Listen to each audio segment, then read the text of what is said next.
룻기 1장 6절 보겠습니다.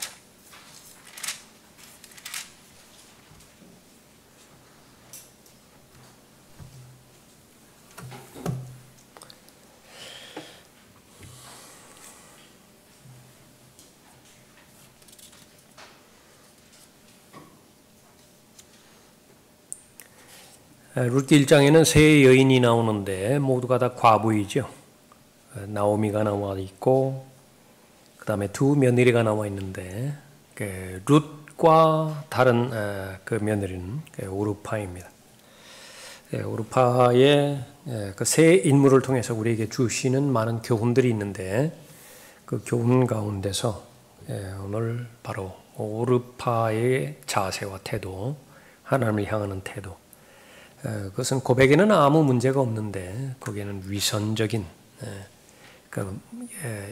인간 본유적인 그런 마음이 깔려 있죠.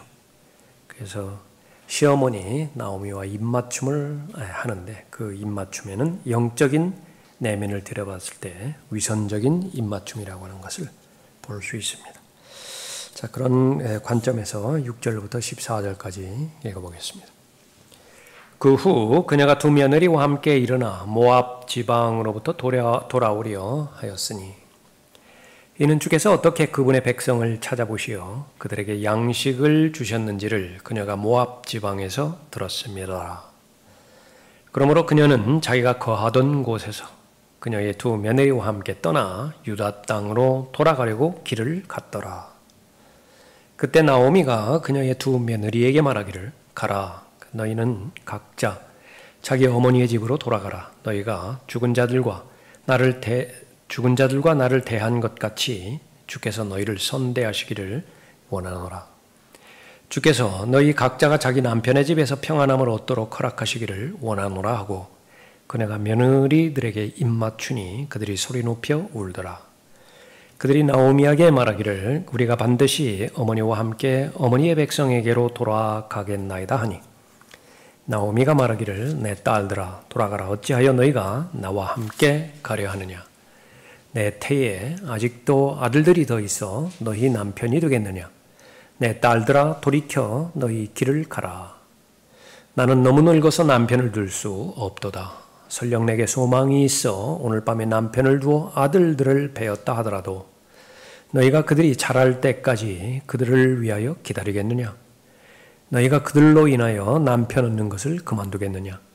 아니라 내 딸들아 주의 손이 나를 치셨으므로 내가 너희로 인하여 마음이 심히 아프도다 하니 그들이 목소리를 높여 다시 울더라.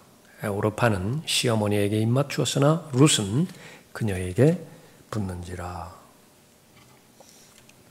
많은 어려움들이 있는 상황에서 이제 나오미가 정상적인 길, 또 바른 길로 이제 들어설 준비가 되어 있죠. 6절의 내용입니다. 그 후 그녀가 두 며느리와 함께 일어나 모압 지방으로부터 돌아오려 하였으니 이는 주께서 어떻게 그분의 백성을 찾아보시어 그들에게 양식을 주셨는지를 그녀가 모압 지방에서 들었습니다. 모압 지방으로 떠나온 이유도 먹을 것 때문이었죠. 이제 돌아가는 동기도 역시 마찬가지로 먹을 것 때문에 돌아가는 것입니다. 하나님의 동기가 되지 못하고 그러나 어쨌든지 간에 나오미는 이러한 환경과 여건을 통해서 마땅히 걸어가야 될 그 길을 계속 걸어가는 것이죠. 두 며느리와 함께 일어났습니다. 모압 지방으로부터 돌아오라 하랬죠. 나오미는 이제 이스라엘로 갈 것입니다.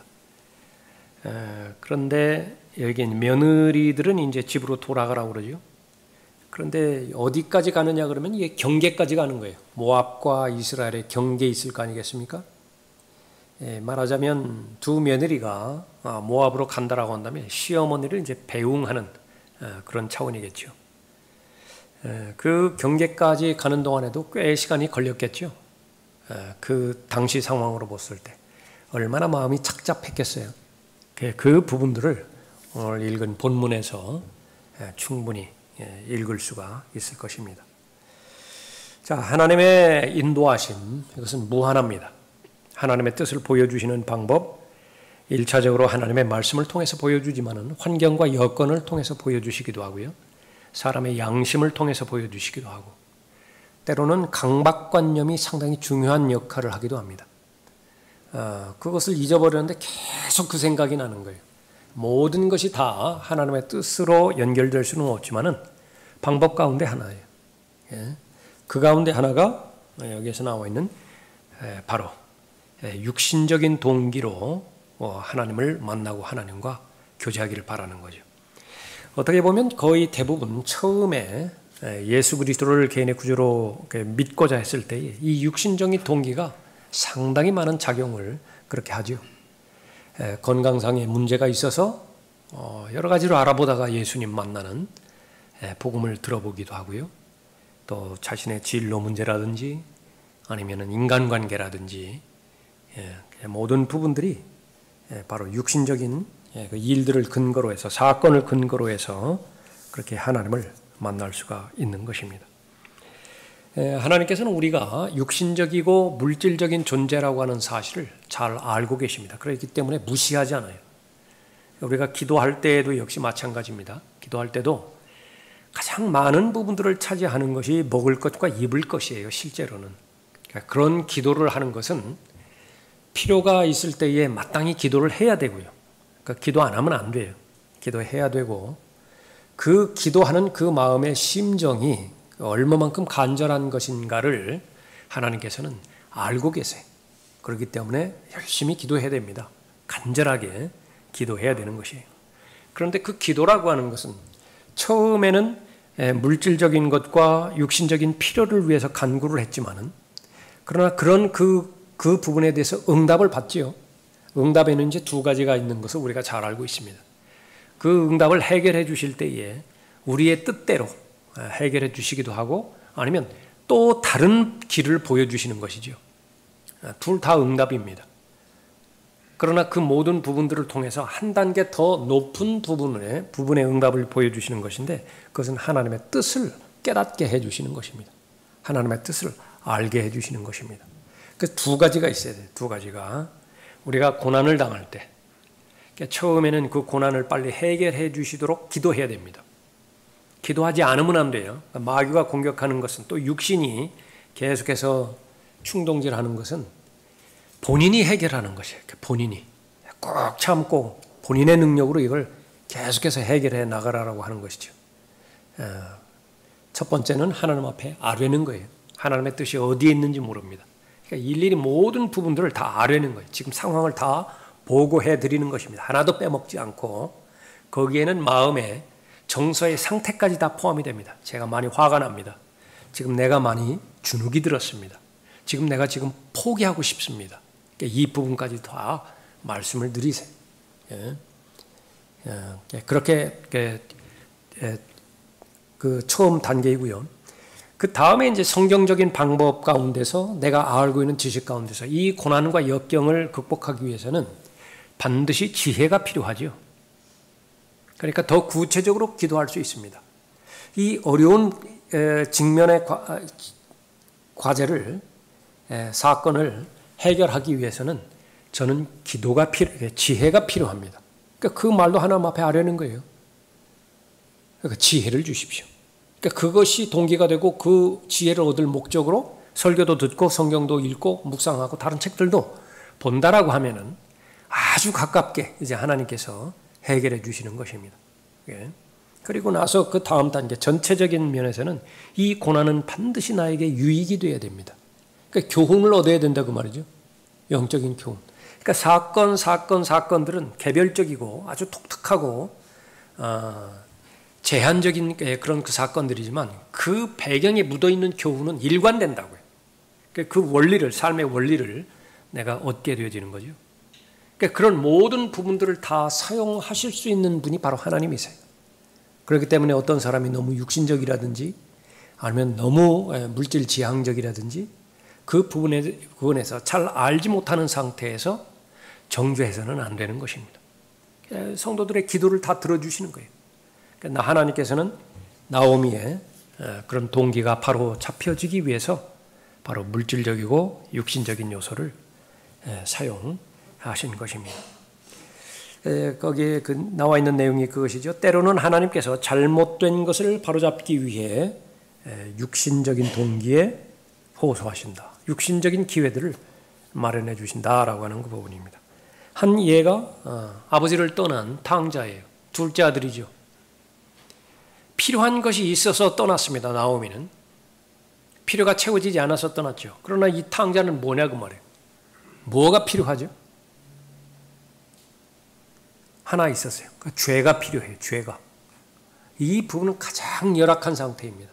그러나 그마저도 하나님께서는 죄를 짓게 함으로 인해서 결국은 돌아오게 하시는데, 이거 합리화할 때 마귀가 쓰는 수법이에요. 나는 하나님과 더 가까워지기 위해서 진탕 죄를 더 지어야 되겠다. 예. 거기에는 하나님께서 우롱당하지 않으세요. 속지 않으십니다.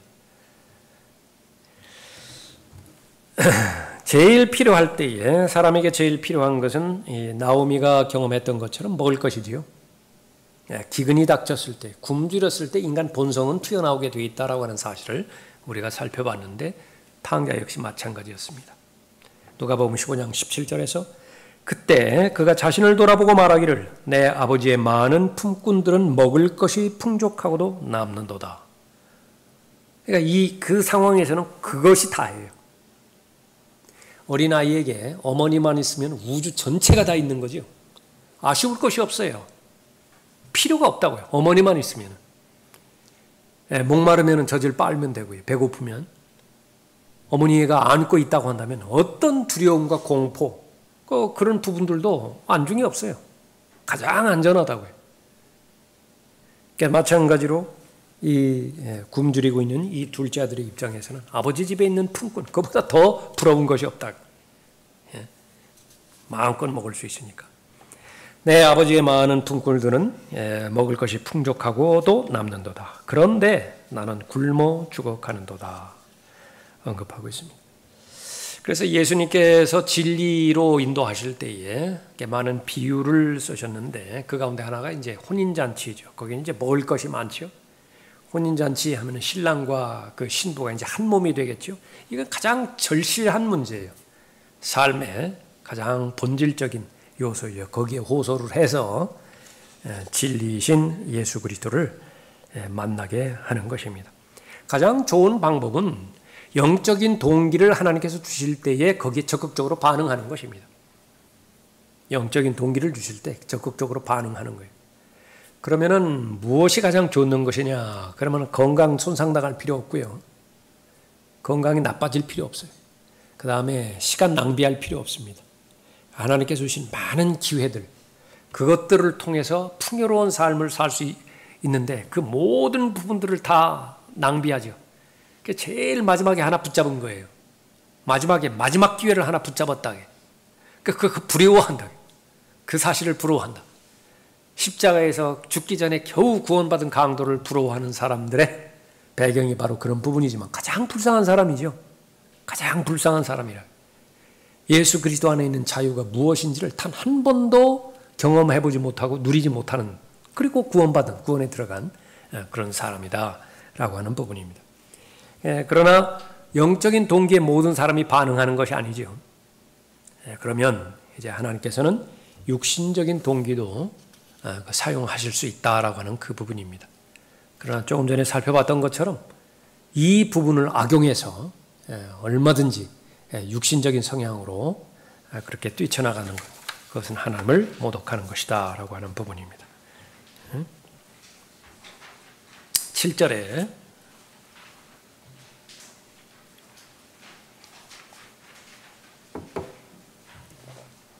그러므로 그녀는 자기가 거하던 곳에서 그녀의 두 며느리와 함께 떠나 유다 땅으로 돌아가려고 길을 갔더라.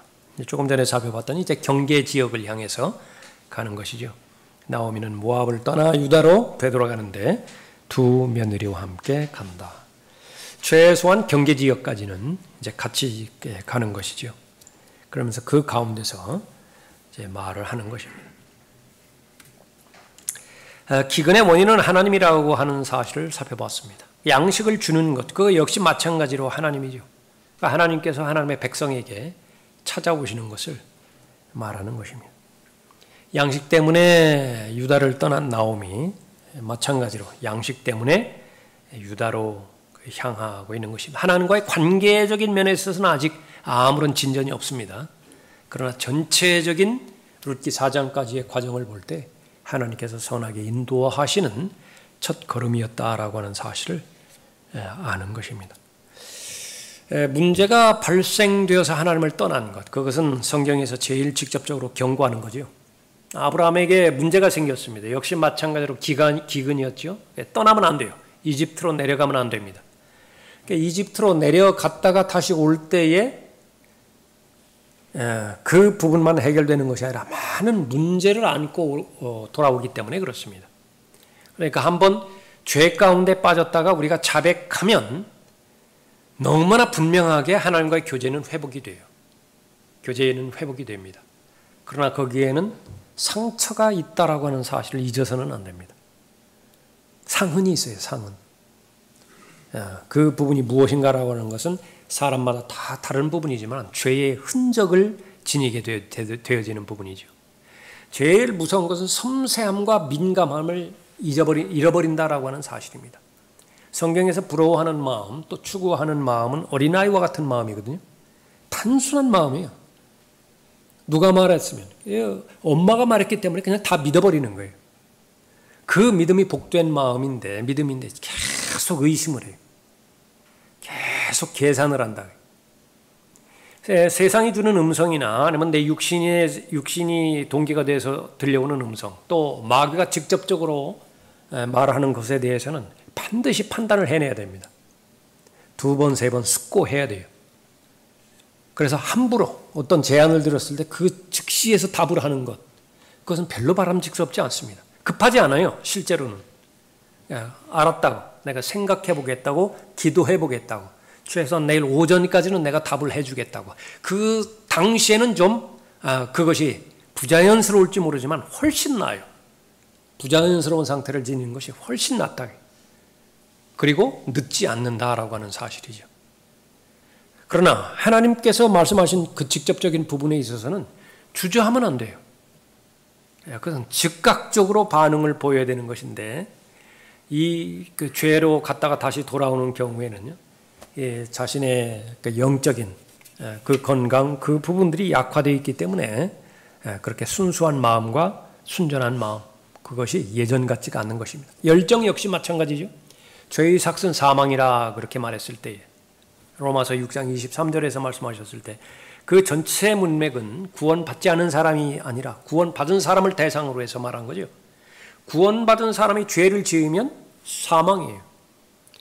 물리적인 사망, 고린도전서 11장 30절에 나오고요. 많은 사람이 병들었죠. 약해졌죠. 잠들었죠. 영적인 사망도 있어요. 점점 죽어가요. 그것을 먹는 날에는 반드시 죽으리라, 그 경고를 들은 아담은 930년에 걸쳐서 죽어갑니다. 그런데 그보다 더 무서운 것은 바로 영적인 죽음이죠. 영적인 죽음. 영적인 그 생명력이라고 하는 것은 분별력과 지구력과 끈기예요. 오래 참을 수 있는 끈기이고, 그 다음에 열정이죠. 그럼 아주 힘이 나잖아요. 그 막 에너지 덩어리라, 그 사람만 보면. 그래서 그 사람이 영향을 미쳐서 계속해서 그 사람이 맺는 열매로 말미암아서 수많은 사람들이 혜택을 보게 되는 것인데, 어느 순간부터는 시들시들해졌어요. 아무런 열정도 그렇게 보여지지 않고, 하는 일들은 다 똑같아요.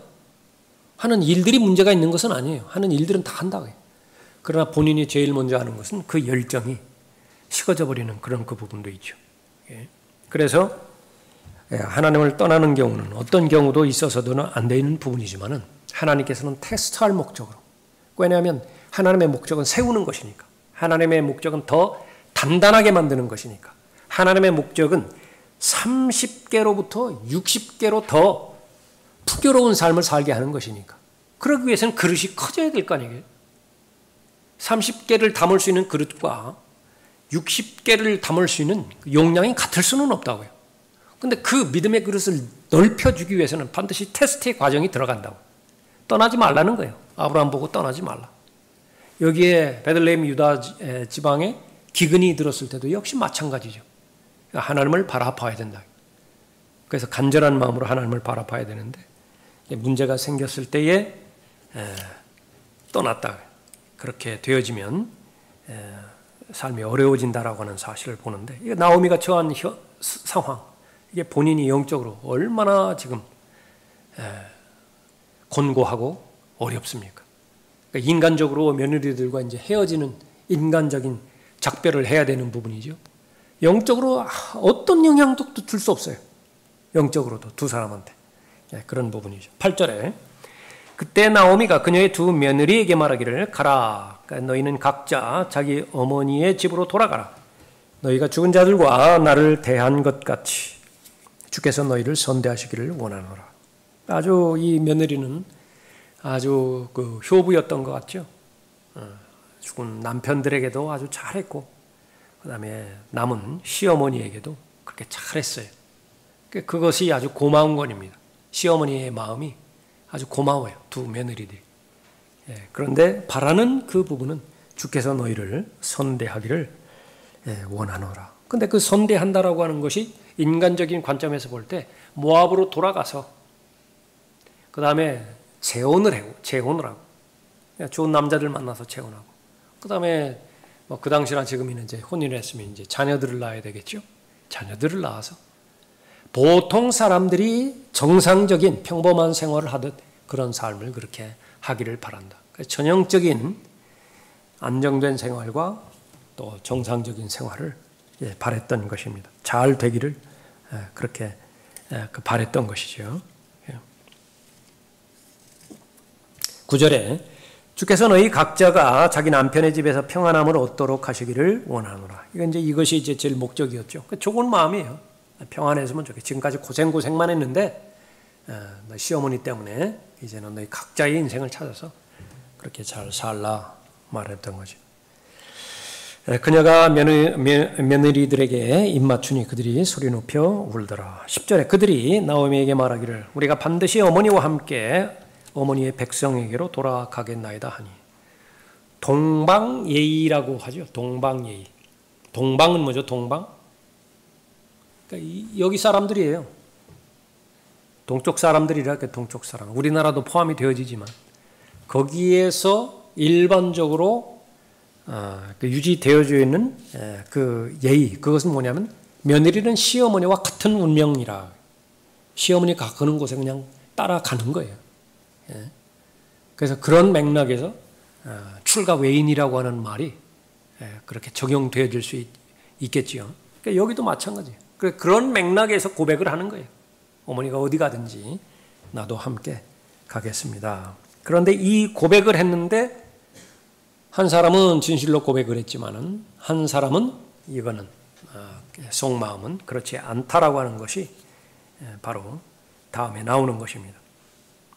자, 나오미가 두 소녀, 두 어린 며느리들이죠. 그 동기를 시험하였는데 그 시험은 더 구체적인 부분에서 결혼의 문제를 다룰 때에 너희들이 나와 같이 갈 수 없다라고 하는 현실을 보여주는 것입니다. 11절에서 나오미가 말하기를 내 딸들아 돌아가라. 어찌하여 너희가 나와 함께 가려 하느냐. 내 태에 아직도 아들들이 더 있어 너희 남편이 되겠느냐. 이것은 구약을 이해하지 못하면 알아들을 수 없는 내용이죠.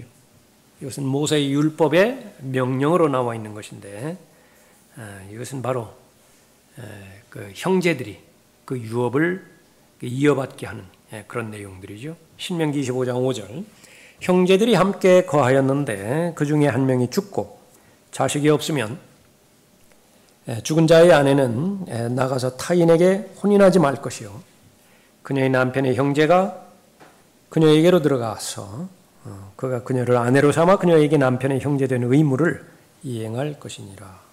그 내용이 이제 그 12절에 나오죠. 내 딸들아 돌이켜 너희 길을 가라. 나는 너무 늙어서 남편을 둘 수 없도다. 설령 내게 소망이 있어 오늘 밤에 남편을 두어 아들들을 배웠다 하더라도. 그러니까 아들들이 있는데 제일 첫째가 아들을 낳지 못하고 죽었다고 한다면 둘째가 그 대를 잇게 하기 위해서 그 형수와 그 결혼을 해야 된다라는 그런 그 부분이죠. 그러면 둘째도 죽었어요. 그러면 셋째가 그 형수하고 다시 이제 혼인을 해야 된다는 것입니다. 나오미의 입장에서 보면 첫째도 죽었죠. 둘째도 죽었죠. 그러면 두 며느리들이 시어머니와 함께 살 수 있는 비결은 나오미가 다시 아들을 출산을 해서 그 아들이 이제 오르파와 결혼을 하고 또 아들이 나오면 룻과 결혼을 하고 그래야 살아갈 수 있다. 현실이기 때문에 그렇습니다. 지금 이스라엘로 넘어간다라고 한다면 어느 이스라엘인이 이제 시어머니가 될 사람인데 자기가 시어머니가 될 사람이 모압 여인을 며느리로 받아들일 사람이 누가 있느냐. 그건 불가능해요. 그건 현실적이지 않다. 그러니까 유일한 현실은 자기가 출산을 해서 결혼을 시켜야 되는 것인데 그러니까 그것도 역시 마찬가지로 현실적인 문제에 없는 것이죠. 13절에 너희가 그들이 자랄 때까지 그들을 위하여 기다리겠느냐. 너희가 그들로 인하여 남편 얻는 것을 그만두겠느냐. 아니라 내 딸들아 주의 손이 나를 치셨으므로 내가 너희로 인하여 마음이 심히 아프다 하니.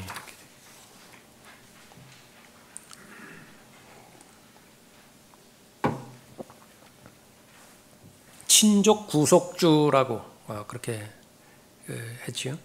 친족이라고 하는 것은 이제 마찬가지로 친척들을 말하는 것인데 가장 가까운 사람 누구냐? 그 사람이 자격이 없으면 그 다음으로 가까운 사람, 또 그 다음으로 가까운 사람 그렇게 보죠. 나중에 이제 룻기에서도 그 부분들이 적용되는 것이죠.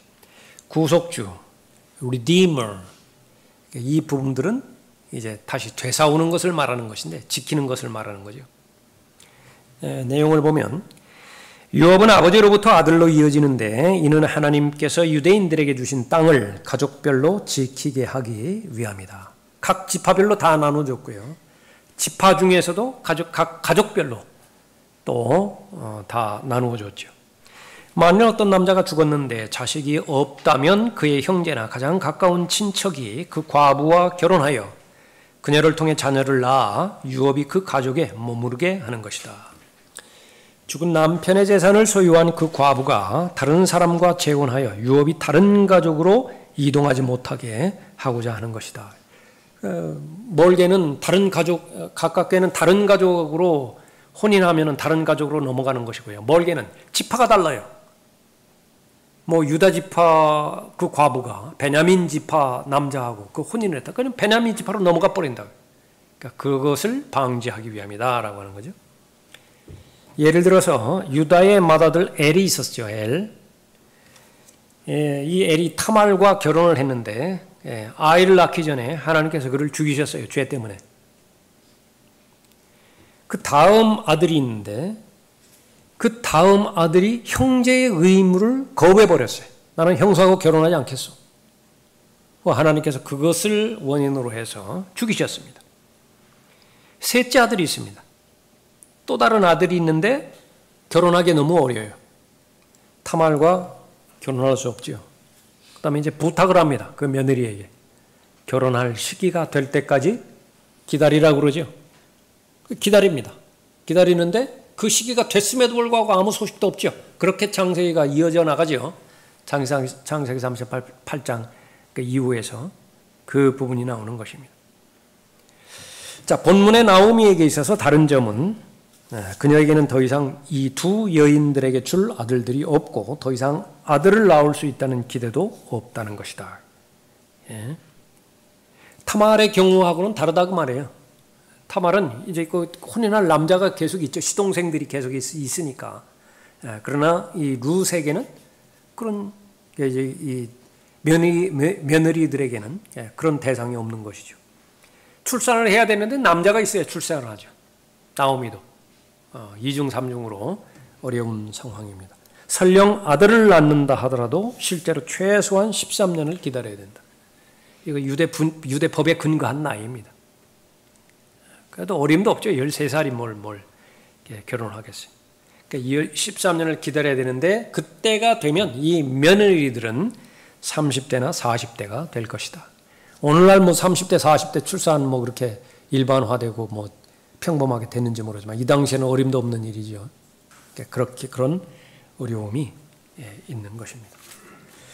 그 13절에 다시 보면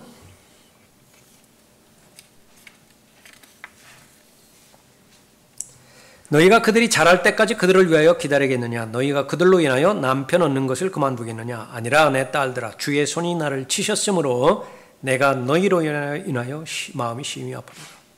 이 나오미의 마음이 좀 복잡해요. 이론적으로는, 논리적으로는 이 모든 것이 내 탓이에요. 나 때문에 온 것이다. 그러나 동시에 하나님에 대한 원망도 거기에 적잖이 스며들어 있어요. 이게 참 어렵죠. 우리가 하나님 앞에 돌이킬 때에 전심으로 돌이켜야 되기 위해서는 1차적으로 동의가 돼야 되거든요. 동의. 하나님의 말씀에 동의가 돼야 되는데 그때에 말하는 동의라는 것은 100% 동의를 말하는 거예요. 100% 나는 잘못했고 100% 하나님께서는 옳으시다라고 하는 그 선상이 첫 단추의 시작인데, 회개의 첫 단추인데 이게 힘들어요. 나오미한테. 그런데 이 부분은 너무나 뼈저린 고백이죠. 주의 손이 나를 치셨으므로 내가 너희로 인하여 마음이 심히 아프도다. 아담이 생각이 날 거예요. 아담이 범죄를 저질렀죠. 그런데 자신이 죄를 지었는데 이 아들 떼에 가서 살인자가 나온 거예요. 그걸 아담이 보았다고요. 그 다음에 계속해서 인류의 역사는 죄가 양산되어지는 역사입니다. 100 몇 년만 더 살았으면요, 아담이 노아의 홍수를 목격합니다. 그러니까 노아의 홍수가 어디서부터 시작된 것이냐니까 본인으로부터 시작된 것이죠. 예. 남편과 아내와의 정상적인 혼인 관계가 유지되지 못하고 남편이 자신의 그 의무를 다하지 못함으로 해서 다른 여자에게 눈길을 돌렸다. 자기 아내가 받는 고통이 얼마만큼 심할 것이냐. 자기를 합리화하기 위해서 아내에게 이제 다 뒤집어 씌우죠. 아내도 이러이러한 허점이 있고 이러이러한 단점이 있어서 내가 그럴 수밖에 없었다. 예. 아내는 그렇다 하더라도 자식들은 뭐냐. 예, 부모 사이에 그런 엄청난 위기감 속에서 그걸 매일매일마다 지켜봐야 되는 자식들은 무엇 때문에 그 고난을, 역경을 당해야 되는 것이냐. 이거는 모든 부분에 있어서 다 적용이 되어지는 부분이죠. 가정에 있어서도 그렇고 교회에 있어서도 그렇고 악한 한 사람의 죄 때문에 이스라엘 전체가 다 그 악영향을 그렇게 받았을 때 그 악한이 죽기 전까지 그 심정은 이제 하나님 앞에 제대로 자신의 상황을 직시를 했다라고 한다면 얼마만큼 큰 후회가 있겠어요? 자신의 한 사람의 죄로 인해서 저주가 이스라엘 전체에 내렸으니 이 나오미의 마음도 그런 마음입니다. 도대체 이 두 며느리들이 무슨 잘못이 있어서 정상적으로 잘 살았더라고 한다면, 본래로 돌아간다면 모압으로 이동하지 않았더라면 가장 좋죠. 가장 좋아요. 그냥 거기에서 인내할 수 있었더라면 정상적인 가정들을 얻었을 것이고 또 하나님으로부터 복된 삶을 살았을 것입니다. 자, 그런 부분이 있고요. 그래서 여기서 이제 나오미라고 하는 여인, 또 오르파와 룻이라고 하는 여인들이 나왔는데 성경에서 여자는 굉장히 중요합니다. 성경에는 어떻게 여자가 일하고 생각해야 하는지에 관한 위대한 계시들이 있다. 성경의 한 책에는 이 14가지 다른 형태의 여자들에 관해 말해준다. 잠언을 말하는 거예요. 잠언. 그래서 이 잠언에서는 거기 1번부터 13번까지 쭉 나왔죠. 그냥 그 제목만 그렇게 보면 타국 여인이 있고요. 악한 여자, 음탕한 여자, 어리석은 여자, 자애로운 여인, 아름다운 여인, 현명한 여인, 다투는 여자, 성내는 여자, 다투기를 좋아하는 여자, 간음하는 여인, 불결한 여자, 현숙한 여인. 수많은 종류의 그런 여인들이 있다. 아주 교과서예요. 훌륭한 여인은 교과서다. 잠언은 아니지만 또 한 여인이 나오는데 거기에는 훌륭한 여인이 나오는데 그것은 바로 열왕기하 4장 8절에 나오는 그 부분입니다. 라카만 목사님 한 번은 메릴랜드에서 집회를 가졌는데 한 현숙한, 그야말로 현숙한 자매의 초청을 받아서 그 집에 초청을 받았다고 합니다.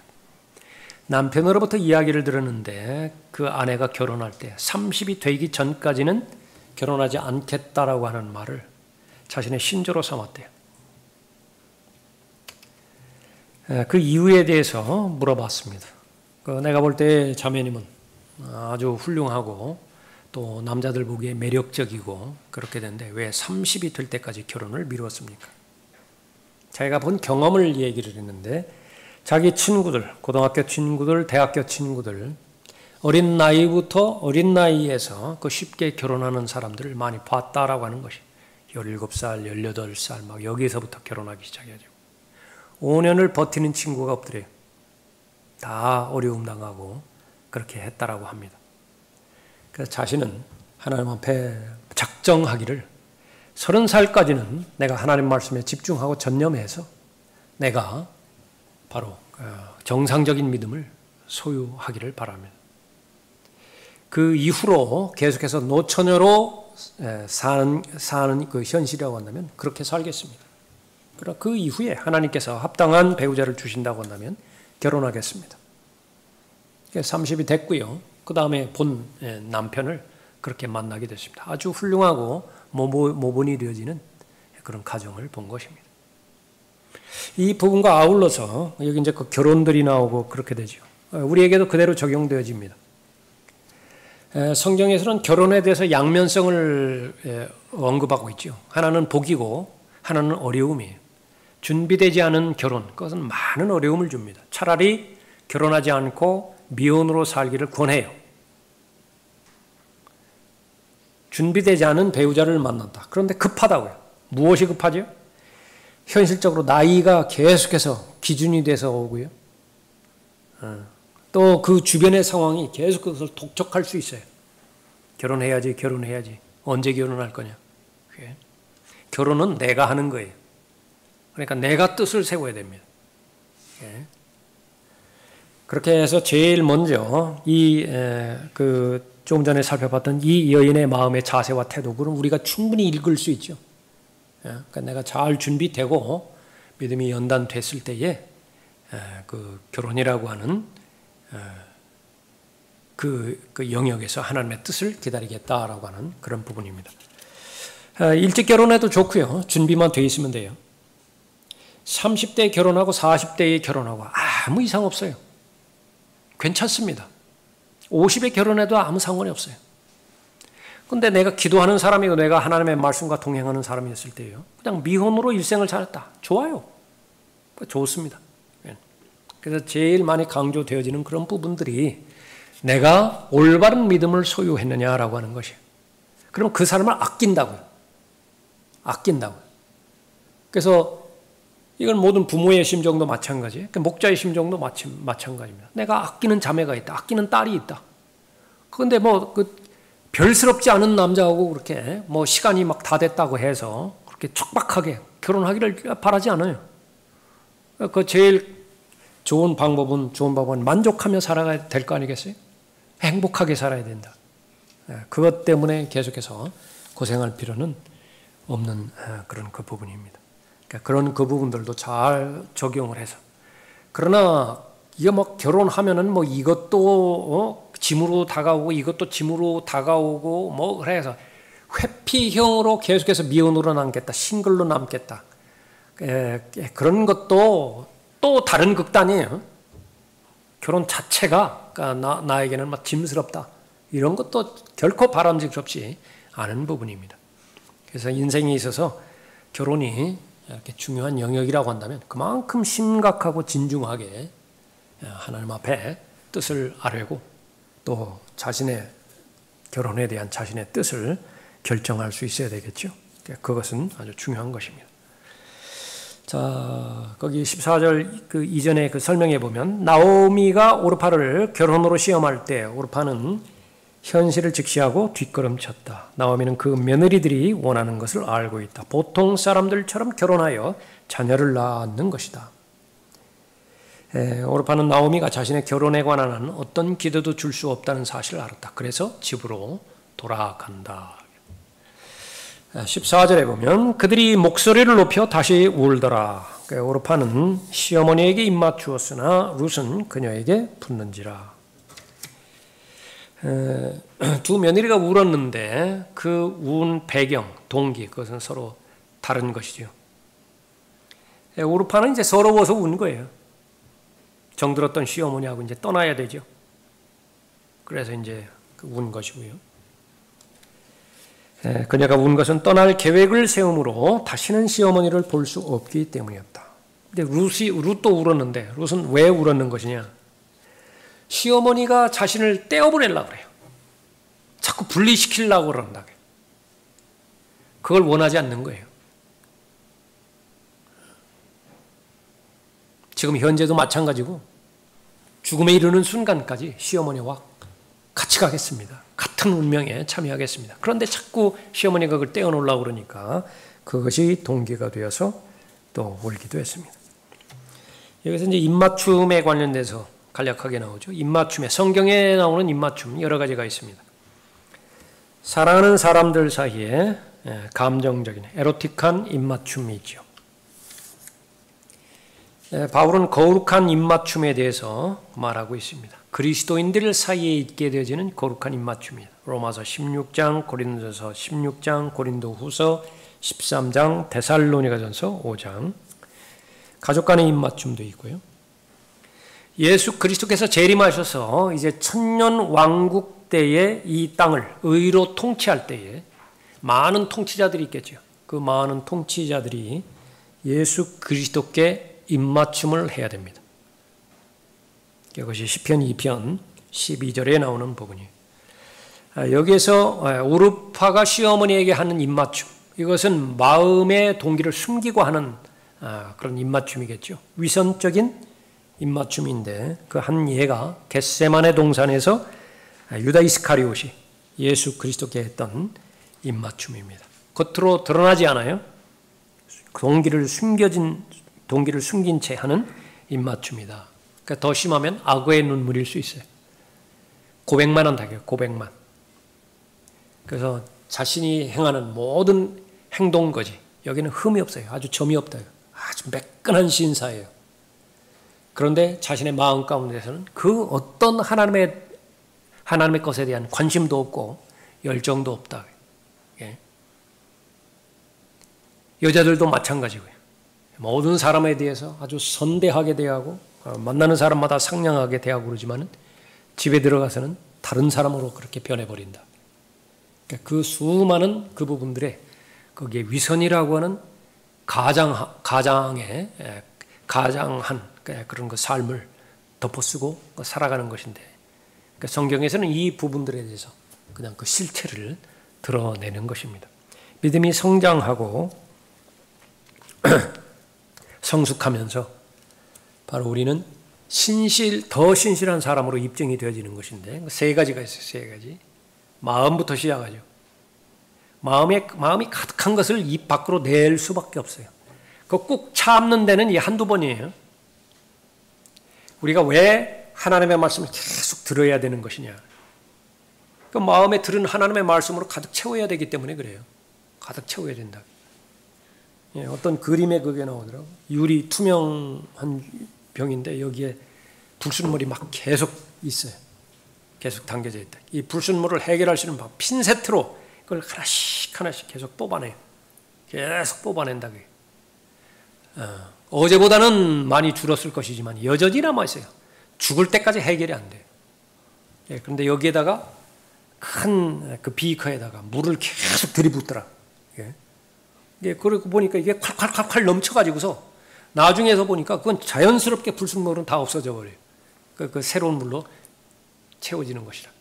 그러니까 말씀을 들어야 되는 이유, 그건 것이다. 어쨌든 부지런히 들어야 돼요. 하나님의 말씀을. 그래야 내 마음이 속사람이 반응을 한다. 속사람이 반응을 해서 마음에 가득 채운 것이 바로 표현이 되죠. 말입니다. 말. 우리의 마음이 깨끗하고 정결해야 되고 그것이 이제 일치된 고백이 나오는 거죠. 마음에 있는 것을 고백하는 것이. 근데 마음에 없어요. 마음에 소유하지를 않았다고. 근데 소유했다고 말을 한다고. 위선이에요. 하나님께서 싫어하시는 것이죠. 거짓 고백입니다. 거짓 고백. 하나님에 대한 열정과 관심과 하나님에 대한 기대 이런 거 전혀 없음에도 불구하고 말은 그렇게 한다. 그러니까 입으로만 하는 고백이라 그렇게 말하는 그 부분이죠. 그 다음에 이제 말을 했으면은 실행입니다. 실행. 그래서 그 부분들이 진정성이에요. 진정성. 그러니까 영어로 말하면 integrity라고 하는 그 부분인데 사람의 전체적인 면, 사람의 통정성, 그것을 성경에서는 신실함, 그 전체를 신실함이라 그렇게 말하고 있는 부분이죠. 그렇게 된다고 그 사람은 이제 자유로운 거예요. 하나님과의 친밀한 교제, 밀착된 교제, 그것을 근거로 해서 어떤 사람은 누구를 만나든지 자유롭다. 마음에 있는 것을 말하고 말하는 것을 자신은 실행을 하니까 어디를 가든지 위선자라고 하는 말을 듣지를 않는다라고 하는 그런 부분이죠. 다른 사람과도 마찬가지겠지만은 특히 하나님과의 부분에 있어서 어떠한 영역에 있어서든지 위선적인 부분들이 드러나서는 안 됩니다. 드러난 즉시로 예수 그리스도의 보혈의 능력에 의해서 자백하고 그것을 회복하고 그렇게 계속해서 성장해 나가야 될 것입니다. 자, 오늘은 14절까지 살펴봤습니다.